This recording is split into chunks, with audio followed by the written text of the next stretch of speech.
Y decían que la posibilidad de que una red de tráfico de élite estuviera involucrada en el caso de Maddie era una teoría que había circulado durante muchos años, pero que era la primera vez que documentos oficiales de un caso de la magnitud de Epstein aportaban datos que obligaban a una revisión formal por parte de los investigadores internacionales. La reciente desclasificación de documentos judiciales vinculados al caso Epstein han vuelto a colocar en el centro de la escena un montón de casos, y uno de ellos, como sabemos, es el de Madeleine McCann, la niña de 3 años desaparecida en el Algarve mientras sus padres estaban cenando con unos amigos en ese restaurante del complejo hotelero. Desde hace mucho tiempo siempre se ha creído que una persona convicta alemán estaría por esos alrededores y habría raptado a la niña, pero es que a día de hoy hay rumores y conspiraciones que tratan la red de Jeffrey Epstein y a su vez a la esposa de Ghislaine Maxwell, como la que se llevó a la niña de 3 años en aquel momento. Y es que en los archivos Epstein hay una nueva persona que están comentando por aquí, que dirían que se parecía al padre de Madeleine McCann, a Jerry McCann, con cierto parecido. En algún momento alguna gente empieza a comentar todo este tipo de cuestiones y evidentemente están intentando enlazar cada uno de los puntos para ver si aquí hay algo por lo cual puedan juzgarlos. Había una foto justamente de un hombre moreno con camisas batik de seda indonesia, que ahora vamos a hablar de este tipo de seda y si es alguna representación de esta red de alguna forma. Y este tipo de seda y de camisas son bastante similares a las que llevaba Clinton y Epstein en una foto de los archivos publicados hace varios meses atrás. Lo realmente curioso es que este hombre moreno también se parece mucho a otro hombre sentado junto a Ghislaine Maxwell en otra cena de la misma época. Primero tenemos la foto filtrada con esas batik shirts entre Epstein y Bill Clinton, luego también las mismas batik shirts de supuestamente Jerry McCann y un hombre desconocido que sale en una fotografía de un reel de Instagram en el segundo 29, y luego tenemos a un hombre desconocido a la izquierda y también a Ghislaine Maxwell justamente aquí en esta fotografía donde salen otras personas más en la misma, y vemos en el centro de la escena a la propia Maxwell. Actualmente se está intentando buscar si hubiese pruebas directas de que presuntamente los McCann, o sea Jerry y Kate McCann, los padres de Madeleine, estuvieran vinculados supuestamente con la red de Epstein. Están intentando buscar todo tipo de pruebas para poder probar algo así, que evidentemente daría un vuelco gigante al caso de Maddie. Pero hablando de esos tejidos que justamente utilizaban en alguna de las fotografías de los archivos publicados por el Departamento de Estados Unidos de Epstein, había una marca llamada McCann Design Group que utilizaba esa tela china de batik que justamente ahora mismo estábamos comentando. En algunos proyectos, algunos de interiores, destacaban taburetes tapizados con esta misma tela, otras piezas y evidentemente alguna ropa, pero que justamente se llame McCann Design. Todo esto resulta muy inquietante, obviamente porque estamos hablando del caso Madeleine McCann en relación a todo este tema. En el año 2009 el propio Jerry McCann denunció ante la prensa que se había usado como mercancía a su hija, a la propia Maddie. Decía que la niña británica desaparecida en Portugal en mayo de 2007, 2 años antes, era tratada como mercancía por la prensa de UK. Esto lo denunciaba el propio padre, el progenitor de la menor, que sabíamos que había desaparecido la niña en Praia da Luz, donde la familia estaba veraneando, y él se mostraba muy crítico con los medios de comunicación al declarar ante una comisión parlamentaria que investigaba los estándares de la prensa. Argumentaba que había una invasión de su intimidad y también declaraba ante la Comisión de Cultura que había un medio de comunicación, el News of the World, que si no me equivoco creo que fue un medio que luego fue disuelto por una problemática con la Casa Real Británica, donde decían que había una temática NAZI con efectos terribles en la vida de la niña, ¿no? Luego en Reino Unido, el caso por unas supuestas connotaciones NAZI y que planeaba llevar ante el Tribunal Europeo de Derechos Humanos las leyes británicas sobre protección de la intimidad. Y el caso de Maddie, que la policía portuguesa dio por cerrado, pese a no haber descubierto el paradero de la niña, obviamente decían que los padres presuntamente son los que eran culpables. De hecho, el propio Gonzalo Amaral así lo dejó bastante claro en uno de los libros llamados A Verdad da Mentira, que sacó hace muchos años. El padre de Madeleine, Jerry McCann, describía algunos de los artículos publicados sobre su hija de muy sensacionalistas y falsos, y explicaba que vieron que había presión sobre los periodistas para publicar noticias cuando no había nada que contar, que convirtieron a Maddie en una mercancía y había que obtener beneficios. Jerry resaltaba que algunas de las noticias fueron tergiversadas o incluso fabricadas, como las que afirmaban que Maddie estaba muerta sin pruebas, y que esto pudo haber perjudicado la investigación. Luego también hay otro vídeo de archivo en donde aparecen la propia Madeleine con sus padres montándose en un avión. Y justamente ya había gente especulando con que ese supuesto jet privado sería el de Jeffrey Epstein. Todo aquí cuando tenía 3 añitos, también había otros menores justamente en este vídeo y había algunas personas completando esto diciendo que presuntamente Madeleine había sido vista en el avión de Jeffrey Epstein. Justo un poco después, un tiempo después, desaparece en esa zona de playa de Portugal. Y había más informaciones diciendo que un ex empleado de Jeffrey Epstein decía que había visto también a una niña muy parecida a Madeleine McCann en un rancho de Nuevo México.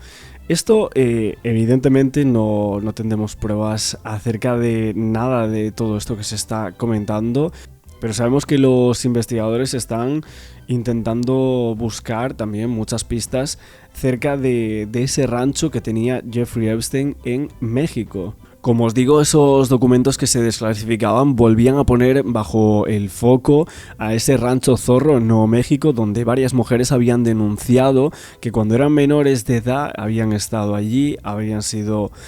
Y legisladores estatales buscaban respuestas y proponían crear una comisión para investigar qué es lo que ocurrió realmente en ese rancho.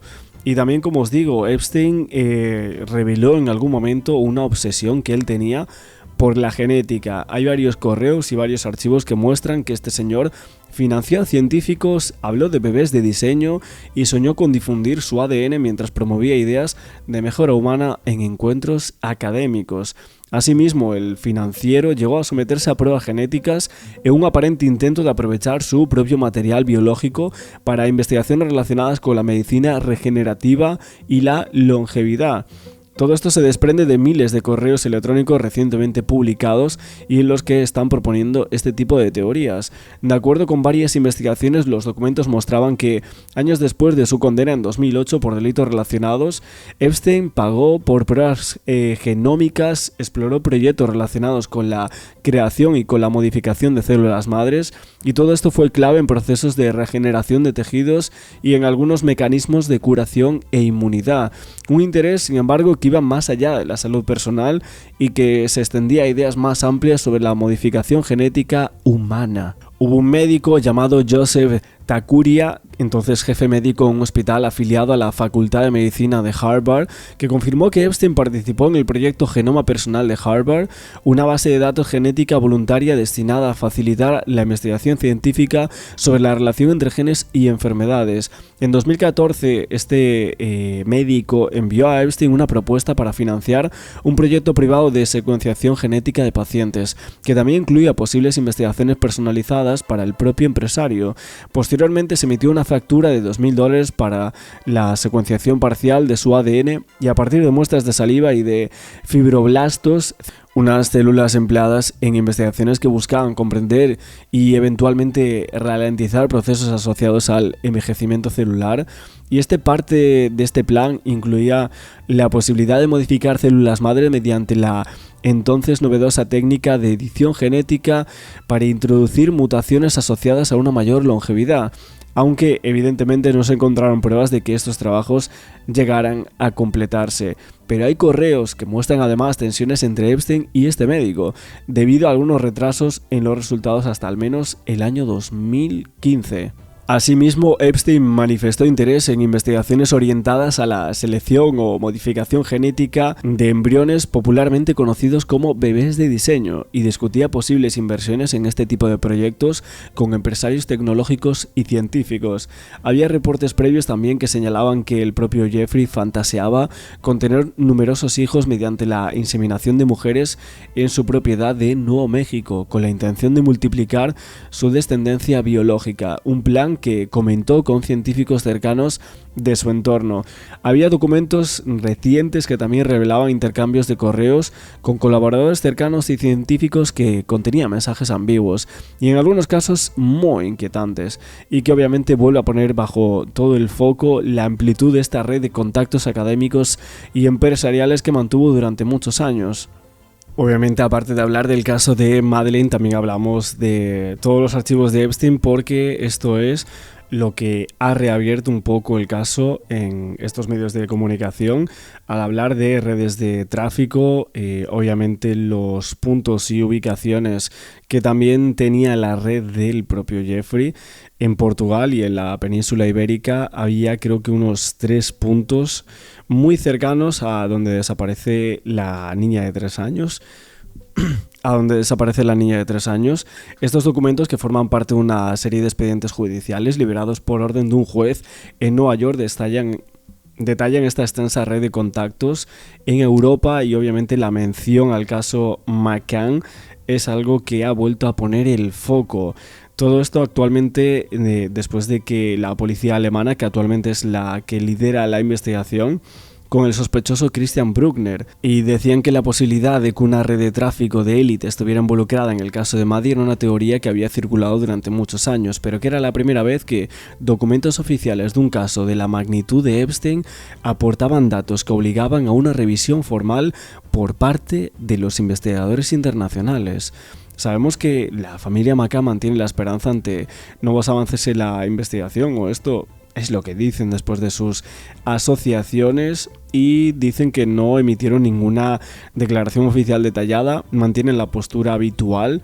Vimos también que actualmente se está intentando investigar la lista de pasajeros de ese infame jet privado, el Lolita Express, del cual exponencialmente algunos expertos en ciberseguridad y analistas forenses estaban rastreando todos los nombres de las personas para encontrar algún resquicio y a lo mejor el apellido McCann entre las personas que podrían haber estado allí. Y el resurgimiento de este vínculo pone bajo la lupa la eficacia de algunas investigaciones iniciales y subraya evidentemente la complejidad de las redes transaccionales.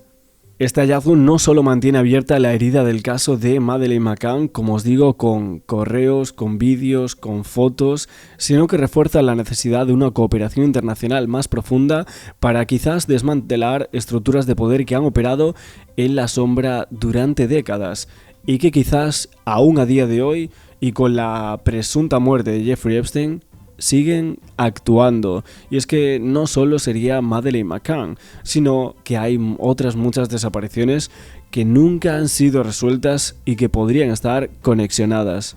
¿El caso de Madeleine McCann está relacionado con Jeffrey Epstein? Quizá los nuevos archivos revelados de Epstein tengan la clave para resolver de una vez por todas este caso. Portugal, país en el que Madeleine desapareció, aparece cientos de veces en estos archivos. Epstein viajó varias veces al Algarve, justamente a la zona en la que desapareció Maddie. En los nuevos archivos revelados de Epstein se menciona la Casa Pía y el caso de Madeleine. La Casa Pía, que si queréis puedo hacer otro vídeo aparte para explicar el caso, fue un orfanato de Portugal en el cual se encontró una grandísima red de... En los archivos enviados por correo habla sobre el documental de Madeleine de Netflix, y en el correo menciona lo siguiente: En el documental, un periodista afirma que millonarios estadounidenses iban a Portugal con el propósito de niños. Esta podría ser una línea de investigación que quizá querrías tener en cuenta. Este correo fue mandado a Jeffrey Epstein con el asunto del nombre del mismo. La exnovia de Jeffrey Epstein era una de las encargadas de buscar niños para llevárselos a ellos. Y en 2009 salió un retrato robot de una mujer que era una posible sospechosa de haberse llevado a Maddie. Y no sé, juzguen ustedes mismos, pero a mí el parecido me parece realmente escalofriante. ¿Crees que toda esta nueva información ayudará a resolver el caso? Hablemos nuevamente del caso Madeleine McCann en relación con el principal sospechoso Christian Bruckner, porque ha salido de prisión hace unas horas. Tenemos por aquí el vídeo, todos los medios de comunicación puestos en esa prisión alemana en la que estaba encarcelado el señor Bruckner por haber violado de una mujer estadounidense septagenaria. Y aquí vemos un poco cómo estaba la prisión para la salida de este señor aquí en Alemania, APT. Aquí vemos todo coches de policía, de los medios de prensa, cámaras para ver la salida de este hombre. Creo que no se ha podido sacar ninguna fotografía de este criminal convicto. Sí que se tiene una que, bueno, vamos a verla ahora por aquí, y también un poco de los vídeos de la forma en la cual lo han liberado. Salía en este coche que vamos a ver ahora, pero antes vamos a explicar un poquito qué es lo que ha pasado con este hombre, de qué estaba acusado. Él tenía que estar unos 7 años en esa prisión, pero es que él estaba acusado de otras 5 viol. Aparte de ser el principal sospechoso de la desaparición de una menor de 3 años llamada Madeleine McCann, uno de los casos de desapariciones más conocidos en toda la historia. Y este hombre de 48 años, que sabemos que fue condenado en el 2019 a 7 años y medio de cárcel por haber violado en el año 2005 en Portugal de esa estadounidense que, como os digo, tenía unos 72 años. De hecho, fue relacionado con hasta 5 presuntas viol en Portugal. Lo que pasa es que ninguna de ellas tuvo peso, y lo que se está pensando es que realmente cuando salga de prisión este hombre, lo que va a hacer es que inmediatamente va a huir de este país y no va a ser visto nunca jamás. Tiene ya todo puesto tras de sí, y nunca jamás se le va a volver a ver. Esto es lo que están asegurando distintos expertos en las últimas horas. Lo que pasa es que hay algunos furgones de policía que impidieron como sacar fotos y demás. No sé, hubo como bastante movida acerca de esta salida de la cárcel de Christian Bruckner. Hubo como 3 furgonetas que estaban escoltando este coche, otro coche que bloqueaba el tráfico para que no sacasen fotos, etcétera. Tremendo, en verdad. Y lo único que hay es esta foto de aquí que vamos a colocar. Esta es creo que la única foto que consiguieron sacar los medios de comunicación, totalmente tapado, como intentaron hacerlo de una forma, de la mejor manera posible. Después hay otra, él se iba en un Audi negro con su abogado y demás, se le ve aquí es la mano y demás, pero poca cosa más. En este Audi, como os digo, con el abogado que justo estaba delante, pero no se le ve mucho más, no se le ve más.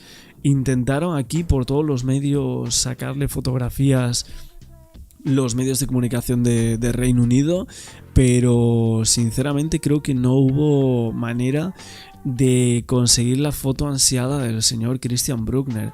Vamos a ver qué es lo que qué dicen por aquí en estos reportajes de The Sun, pero lo que sabemos es que Christian Bruckner ya es un hombre libre. Christian Bruckner, the prime Madeleine McCann suspect, is now a free man. In the last few moments, he left JVA Sender prison here in Germany in a blacked-out Audi A6 driven by his lawyer. A fleet of 6 police vans accompanied the car as it left the prison at high speed. Bruckner could be seen crouching in the back of the vehicle, covering his face with a blanket. He will now go to a secret, undisclosed location where he will be fitted with an electronic tag, and then he'll be taken to a safe house, we believe. From there, he'll be limited to a radius of 3 kilometers without getting permission to go elsewhere from probation officers. Claro, lo que pasa aquí es que supuestamente lo que se estaba pidiendo es que a la justicia alemana se le solicitaba que se impusiese a Christian Bruckner una tobillera electrónica, que es lo que está diciendo aquí, para llegar a controlar los movimientos. Esto lo dijo el periódico The Guardian en el Reino Unido, pero que en realidad no sé hasta qué punto van a poder hacer esto, porque lo que dicen otros expertos es que cuando tenga vía libre, este señor se va a ir a una isla por ahí y nunca jamás se le va a volver a ver, no se le va a poder encontrar, ni siquiera se le va a poder volver a juzgar por absolutamente nada de sus escalofriantes hechos anteriormente. This moment marks the culmination of over a year and a half of prosecutor efforts to stop Bruckner, a dangerous convicted rapist, being released from prison. Prosecutors have also been successful in removing his passport. He'll now only have an ID card, which essentially means he should only be able to travel within Germany. However, you don't need a passport to travel between borders within mainland Europe, so nervousness remains around where Bruckner might go. Let's remind ourselves, this man has been publicly suspected of the abduction and killing of Madeleine McCann, publicly, for 5 years now. No charges have been brought against him. He's used letters to protest his innocence, and his lawyers maintain he has no involvement in the case. However, prosecutors are adamant he is the only man they suspect. They say they have physical evidence Madeleine is dead, and a Sun investigation earlier this year uncovered overwhelming circumstantial evidence pointing towards Bruckner potentially being capable of committing such a crime. The future of the McCann case now appears to hang in the balance. The risk exists that Bruckner may disappear and take with him hopes for justice for Madeleine. Claro, es que en realidad ahora mismo lo que tenemos es que el caso de Madeleine llegaría o está vivo gracias a esta persona, o sea, que sospechan de que esta persona pueda llegar a ser la culpable y que haya habido un homicidio, o sea, un presunto homicidio donde no se ha encontrado el cuerpo de la niña de 3 años. Entonces, el caso como tal de la desaparición de Maddie seguiría vivo en medios de comunicación, pero también ante la justicia, gracias un poco a Christian Bruckner. Entonces, este hombre ahora saliendo de la cárcel y que no se le vaya a interrogar de ninguna manera, que no haya más pruebas para llegar a condenarlo por ello, pues es algo que mucha gente no llega a entender, ¿no? Con todos los antecedentes que tiene, con todos los testimonios que hay acerca de él, porque hay muchísimas declaraciones extensas, por ejemplo de Helgi, que era un compañero o un antiguo compañero de este hombre, que le comentó aquello, ¿no? De la frase, si realmente ni gritó, o sea, y hablaba de una niña que había desaparecido sin dejar rastro, etcétera, y lo que él decía era, bueno, es que ni siquiera gritó, ¿no? De hecho, ahora lo que va a pasar es que el abogado defensor, en vista de todas las sospechas de la campaña masiva que había en contra de él, y que no había ninguna acusación formal, pues decía que regía la presunción de inocencia de su cliente, ¿no? Y según lo que informaban los medios alemanes, tras salir el miércoles de prisión, Bruckner debería llevar esa tobillera, presentarse regularmente ante la oficina de supervisión y ante la asistencia de libertad condicional. Y además se le exigía fijar un domicilio y no poder abandonarlo sin autorización. Así que veremos si cumple todo esto, porque entre otras cosas la ciudad hace, los medios de comunicación hacen referencia a condenas anteriores por abuso, por posesión de material no por, y bueno, evidentemente por el crimen que cometió en ese año 2005, ¿no? Y luego 2 años después supuestamente se cree que cometió lo de Madeleine McCann. Entonces, tantas sospechas hay sobre esta persona, la dejan libre con todos los antecedentes y con todas las cosas que se encontraron de este señor. Realmente es increíble eso. Se negó a declarar para el Reino Unido en estas últimas horas por este mediático caso que ocurrió ya hace 18 años, fíjate. La cantidad. Ella tenía casi 4 años cuando fue raptada. Brückner abandonará la cárcel en Alemania luego de haber cumplido una condena de 7 años por la violación en el 2005 de una mujer de 72 años. Ha hablado el inspector jefe, detective Mark Cranwell, de la policía británica, y ha dicho que a pesar del rechazo, asegura que la investigación no ha cesado. En Alemania están súper preocupados, ¿sabes? Porque la posibilidad de que Brückner abandone el país es alta. Es muy alta, claro. Y es por eso que las autoridades han pedido que se le adopten algunas medidas para garantizar la seguridad. A ver, a mí lo que me extraña, sinceramente, en relación a Christian Brückner con el caso de Madeleine McCann, es el cómo se tardaron 15 años, o sea, no sé si son 13, 14 o 15 años incluso, en convertir a este hombre en sospechoso de la desaparición de Madeleine. O sea, ¿cómo puede ser que se tardase tantísimo? Porque con ese largo historial de delincuencia sexual, viviendo a solo 4 minutos en coche supuestamente de donde desapareció la niña, ¿cómo es posible que se convirtiese en sospechoso tantísimo tiempo después? O sea, más de una década después, de repente aparece un sospechoso que dicen que está clarísimo que fue él y demás. No sé, evidentemente hay muchísimas preguntas sin respuesta de este caso de Maddie, ¿no? Porque hay algunas pistas importantes, también el tema del ADN con los padres, esos perros, ¿no? Kila, etcétera, que dieron ese ADN en el coche, en la tarjeta. Evidentemente se sigue creyendo desde muchos sectores que no fue Christian Brückner, sino que los padres fueron los presuntos culpables del hecho de un homicidio imprudente contra su hija y luego la desaparición del cuerpo. Seguridad de su salida, por ejemplo, que utilice un dispositivo, una tobillera, ¿verdad? Claro. Para poder rastrearlo por GPS y rastrear sus pasos, porque saben que lo más probable es que se mantenga un tiempo en Alemania, pero después escape a distintos países y eso se transforma en un grave peligro para los niños y niñas del mundo, porque lamentablemente no solo tiene un registro y ha tenido condenas de agresión sexual a menores de edad, porque hay registros audiovisuales y fotográficos, él cumplió breves condenas por eso. Claro. Sino que también el hallazgo en su propio domicilio de material fotográfico y audiovisual de sus propios abusos. Un ex socio de Brückner ha hablado por primera vez a la televisión británica, a ITV, hicieron un avance, yo creo que mañana van a emitir la entrevista completa en forma exclusiva en el momento que él salga liberado en Alemania. ¿Qué dice? Y su ex socio, con el cual también robaba y vendía droga, dijo que está 100% seguro de que es él el que secuestró a Madeleine McCann en Portugal. Él se llama Helge Bunschlo.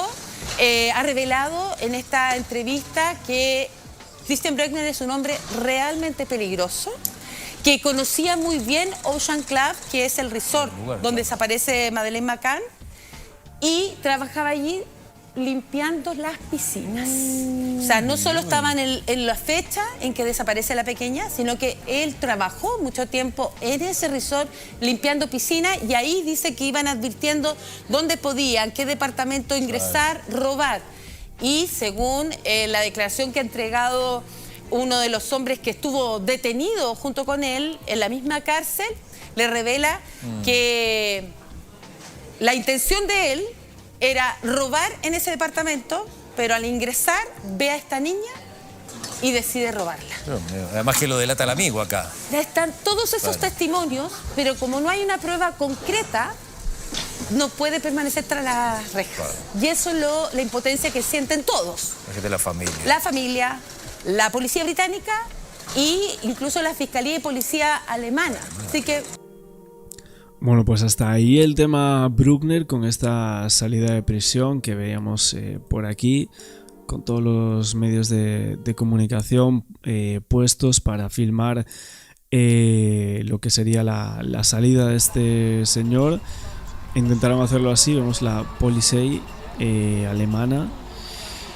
Y en esta cárcel en la que estaba este señor, Sinceramente, ¿qué pasará después con este hombre? Iremos viendo en próximos vídeos en relación al principal sospechoso por una de las desapariciones más recordadas de las últimas décadas.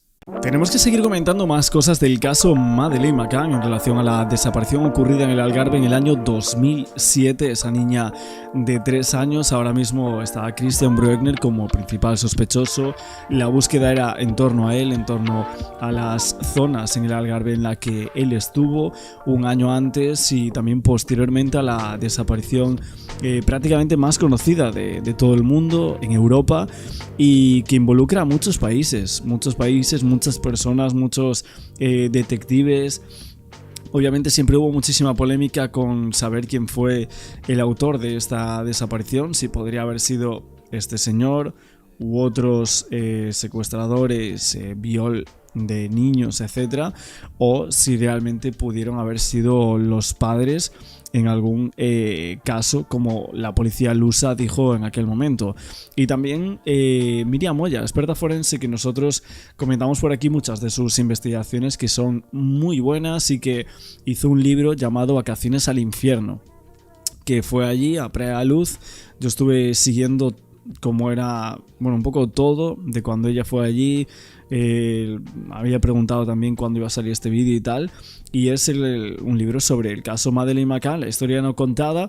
Vamos a ver una entrevista sobre ella, un poco aquí, sobre todas sus opiniones, una entrevista bastante corta, pero antes de eso se sigue comentando en muchos medios de comunicación que hay una mujer relacionada con la investigación del caso Madeleine McCann que saldó prácticamente 1.500 euros que tenía Christian Bruckner, que no podía pagar para salir de la cárcel y que justo iba a terminar su condena en septiembre y que este señor iba a quedarse hasta 2026, pero ese donante que decían que era anónimo y que luego ya dieron como datos, le puso nombre, ¿no? O sea, el vínculo que tenía con el preso, una ex empleada de la Oficina Federal de Investigación Criminal de Alemania, fue la persona que dio vida, entre comillas, a Christian Bruckner.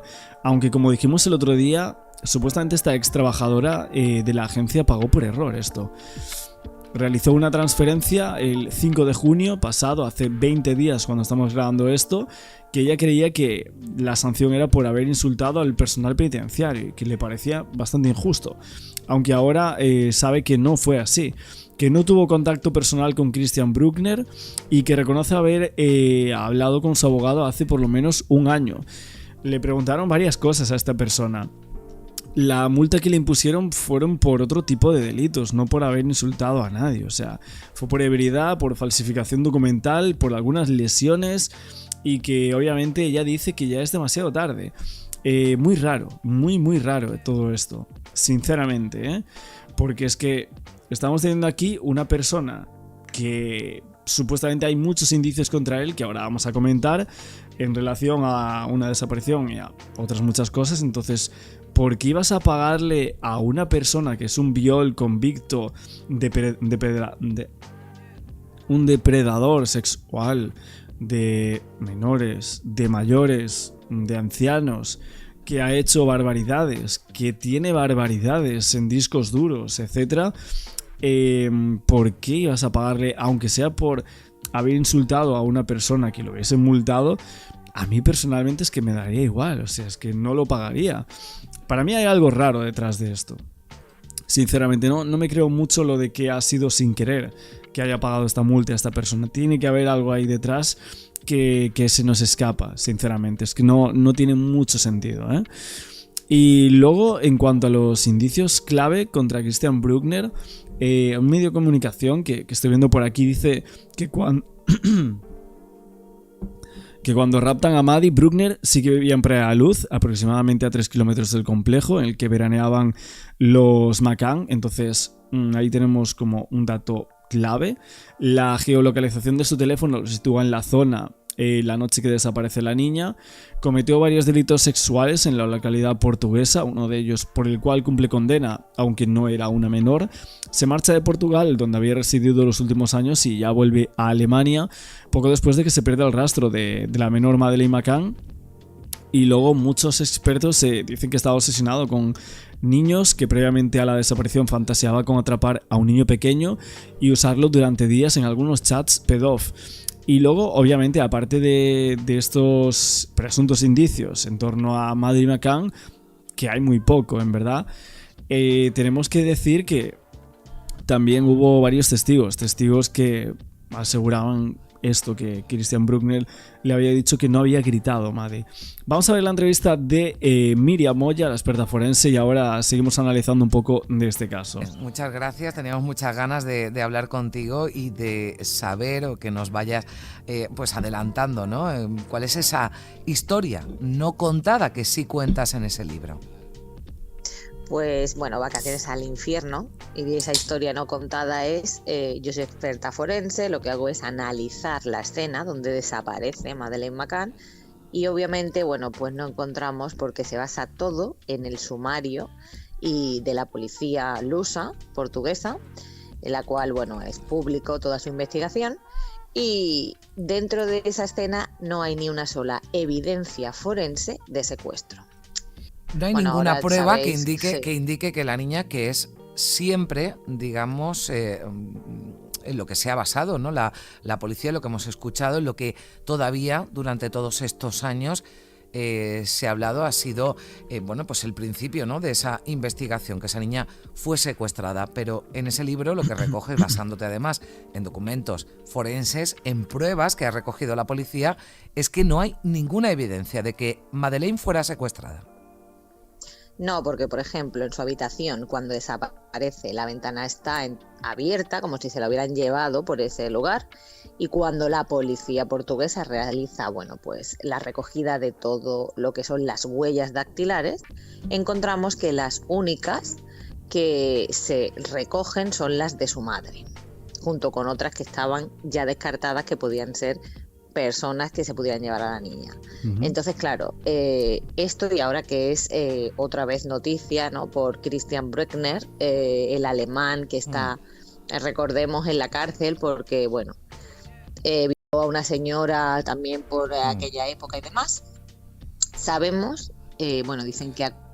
Bueno, en relación a lo que está diciendo Miriam Moya, hubo...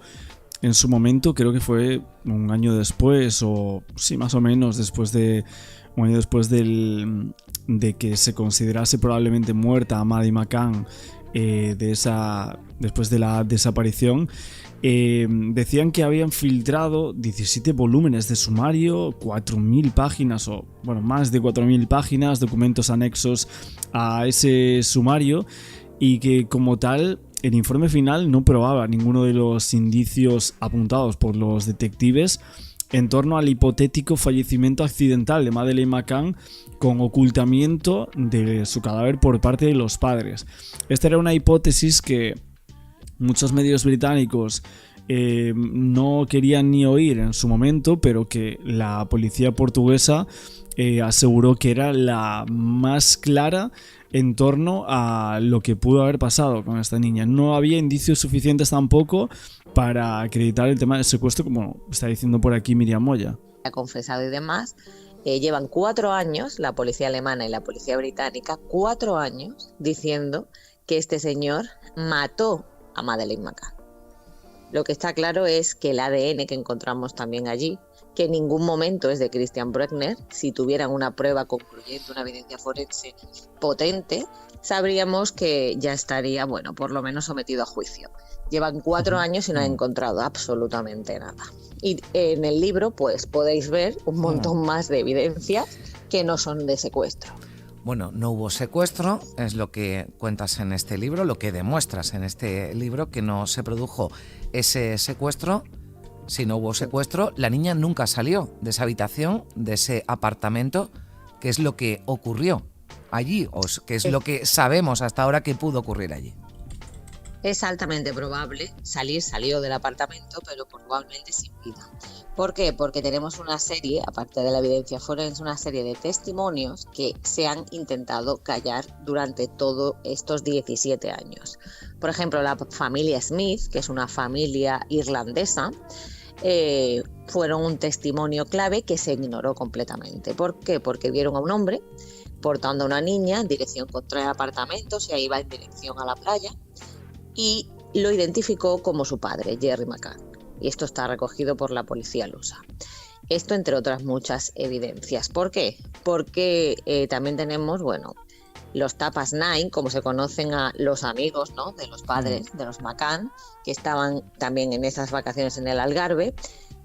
Tienen muchas contradicciones que recoge la policía, y entre ellas sabemos cómo, por ejemplo, el padre y la madre de Madeleine borraron llamadas, borraron mensajes y unos registros telefónicos fantasmas que ellos intentaron quitar. Si eres una de esas personas que ve anuncios donde le prometen ganar 20, 30, 50 o 100.000 euros al mes tocando... Oye, el tema de las llamadas telefónicas y ese conjunto de llamadas que comenta por aquí Miriam, lo veremos en otro vídeo, porque sé que ella tiene varios reportajes del caso Maddie, aparte del libro, que yo lo recomiendo, que bebe mucho de la investigación lusa, evidentemente, porque son los que estuvieron allí desde el minuto 1, y también del libro de Gonzalo Amaral, que por cierto, lo que decía Amaral es que para él era un trágico accidente, que ocurre justo el mismo día de la desaparición, que en realidad... ella, la mayor mentira del caso en aquel momento, en el año 2007-2008, cuando todo estaba en investigación, es que básicamente decían en muchos medios que podría estar viva, y él aseguraba que no, que estaba muerta. Madeleine McCann, que era una terrible noticia, una niña tan pequeña de 3 años, etcétera, que no sabía dónde estaba, si estaba enterrada o no, que eso era una incógnita. Pero Amaral insistía en la probabilidad de que fuera el padre de la pequeña, que al ver esa imagen de que había un hombre con una persona que portaba a una niña en sus brazos, decía que había un 80% de probabilidades de que fuese Jerry McCann la persona que llevaba a Maddie. Y básicamente él aseguró en algunas entrevistas que quien pudo ocultar el cuerpo de la niña aseguraba que habrían sido los padres. Si necesitas que tu hija, aparezca, ¿por qué te dedicas a eso horas antes de que la policía te haya realizado una investigación? Entonces es todo, también, que hay que apuntar que Clarence Mitchell, un mago de la prensa, sobre todo inglesa, que trabajaba en la oficina de Gordon Brown, los McCann lo contratan al día siguiente de desaparecer su hija para que sea su portavoz en la prensa y, por supuesto, que manipule muchos información para esa prensa y que se dé siempre la teoría del secuestro.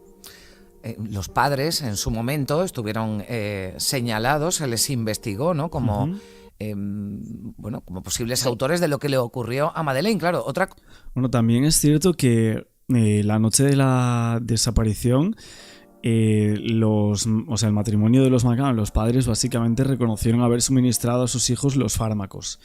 Esto es algo que se sabe, que ellos dijeron que supuestamente era paracetamol, luego era como una especie de sedante llamado Captol o Capol o algo así. Y luego también es raro porque la policía lusa dice que Kate McCann, la madre, le puso la mano delante de la nariz a los otros hijos, a los 2 gemelos que aún estaban dormidos, para ver si respiraban. Y los policías lusos consideraron que esto era una práctica que no era muy normal, que una madre actuase así después de perder una hija o que le desaparezca a una niña, ¿no? Obviamente los padres, que sintieron muchísimo dolor y angustia y que era muy difícil hablar de posibles teorías en torno a ellos, porque obviamente perder una hija de 3 años es tremendo, pero que no había marcha atrás para la policía lusa en cuanto a la investigación, y que creían que estaban bastante claros de sus investigaciones. Cosa es lo que ocurrió allí dentro. ¿Hasta qué punto es el grado de implicación de los padres? ¿Esto pudo ocurrir? ¿Pudo haber un accidente que después intentaron tapar y han mantenido durante todo este tiempo esa teoría del secuestro? Claro, es que sin cuerpo, ¿no?, entre comillas, no hay delito, pero sí tenemos otras evidencias. Recordar cuando llegan los perros a ese apartamento y a la casa donde ellos, porque ya abandonan el apartamento donde ocurre y se van de alquiler a un chalet cercano. ¿Y qué ocurrió con los perros? Que detectaban el olor a cadáver a cadáver y a sangre humana. Se detectó tanto en ese apartamento como en el coche que los McCann alquilaron más de 2 semanas después que la niña desapareciese. Incluso en el maletero se encontró, que esto sí es una evidencia, porque los perros no se tienen que apoyarse en otra evidencia forense para que se tenga en cuenta dentro de un juicio, pero sí se encontró cadaverina en el maletero. Y esto es altamente improbable que haya habido otro cadáver en este maletero. Es decir, hay una serie de evidencias que se pasan por alto y solamente, se tienen en cuenta algunas. Y de hecho ellos fueron declarados arguidos, recordemos, sospechosos formales, cuando los perros detectan el olor tanto a cadáver, en la ropa de la madre, en fin, en una serie de lugares, en su casa, en el apartamento donde desaparece, y la niña. Porque bueno, no se escucha del todo bien aquí en esta parte, pero bueno, básicamente son para mí lo que son las pruebas clave un poco de este caso. El tema de los perros, luego lo del coche.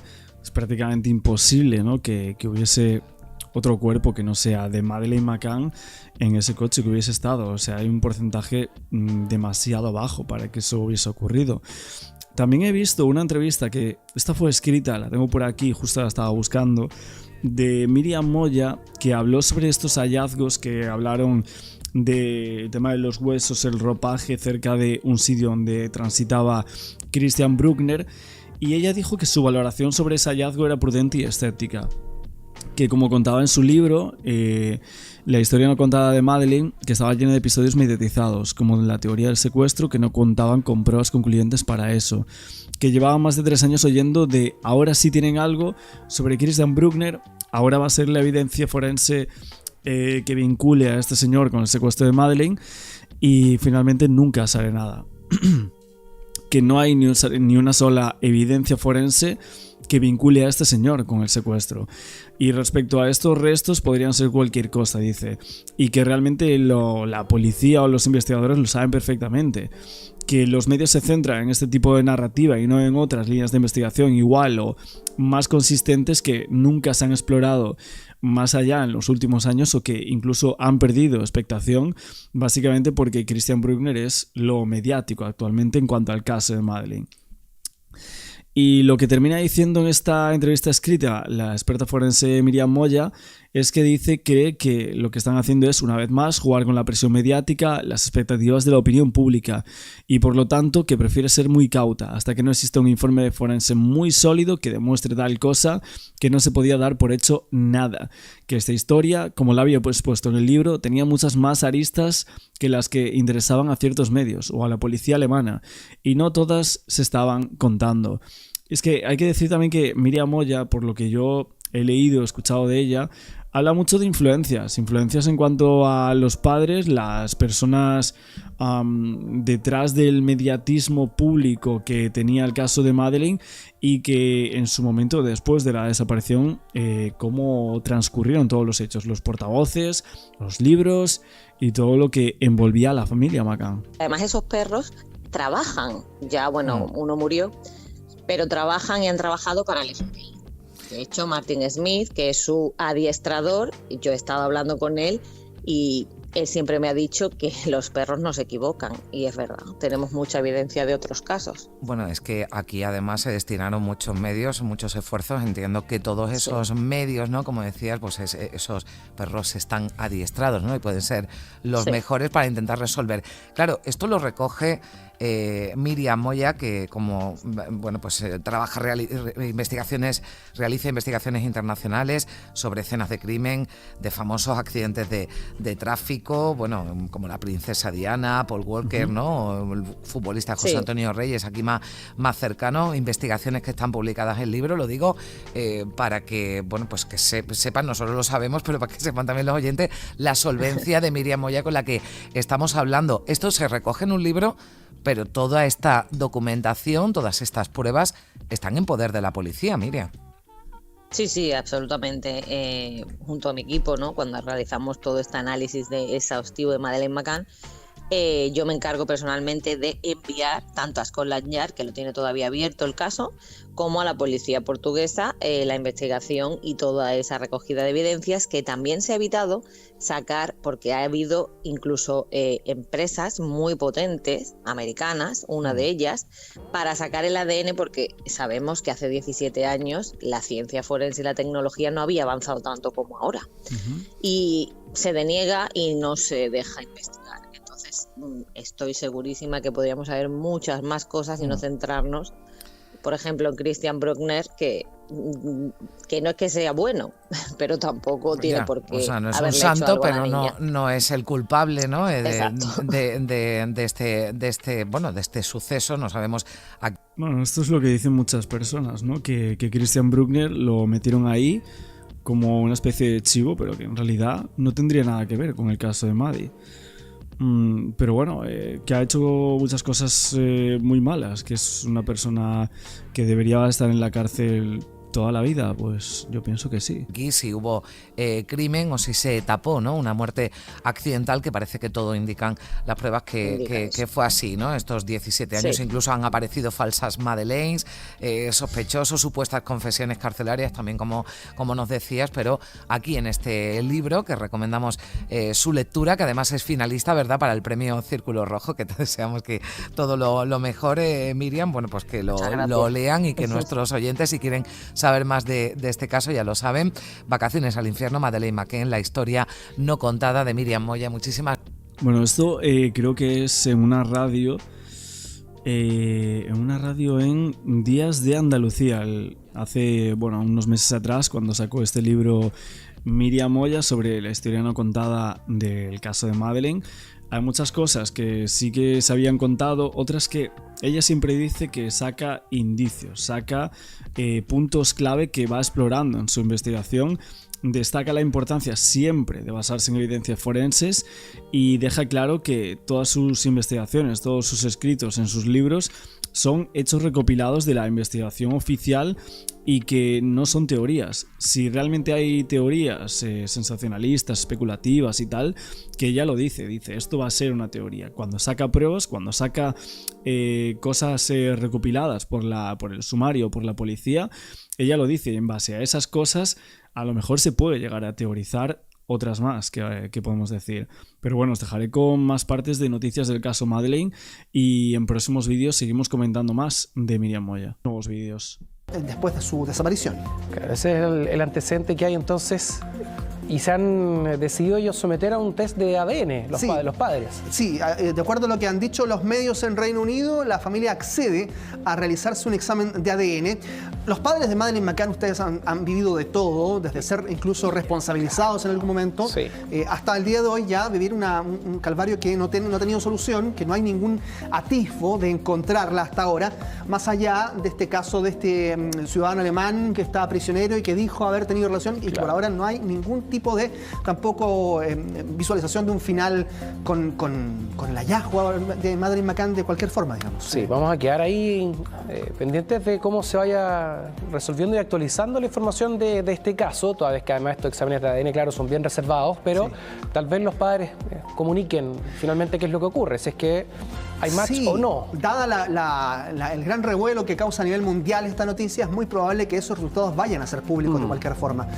Así es que estaremos muy atentos. Se demora algunas semanas en corroborarse este resultado por parte de los peritos, pero habrá que ver entonces si efectivamente todas estas señales que entrega esta joven, que incluso se hizo una cuenta de Instagram que dice, yo al parecer yo soy Madeleine McCann, y ella va publicando todas las fotos. Por ejemplo, esta fotografía, ustedes la ven allí, son de ella incluso más chica, y dice ser parecida o prácticamente igual a Madeleine McCann. Es una de las principales señales que ella ha mostrado, y en sus redes sociales ya suma un montón de seguidores que en las últimas horas ido sumándose a esta historia y a esta revelación que hace esta joven polaca. Oye, Carlos, ¿y qué pasa además con los padres de esta joven? eventualmente también podrían tener alguna información. Sí, por ahora ninguna. La verdad es que hasta ahora la información que entregan es solo de la joven, que es mayor de edad, que ella obviamente tiene potestad para realizar esto más allá de no tener o no opinión de sus padres. Los papás de Madeleine McCann, de esta joven polaca, más bien dicho, hasta ahora no han hablado con la prensa mayormente. ¿Por qué te lo pregunto? Claro, son situaciones y casos bien reservados los que se manejan, pero, por ejemplo, en el caso de que ella no sea hija biológica de este matrimonio, tal vez pueden, no sé, entregar alguna información.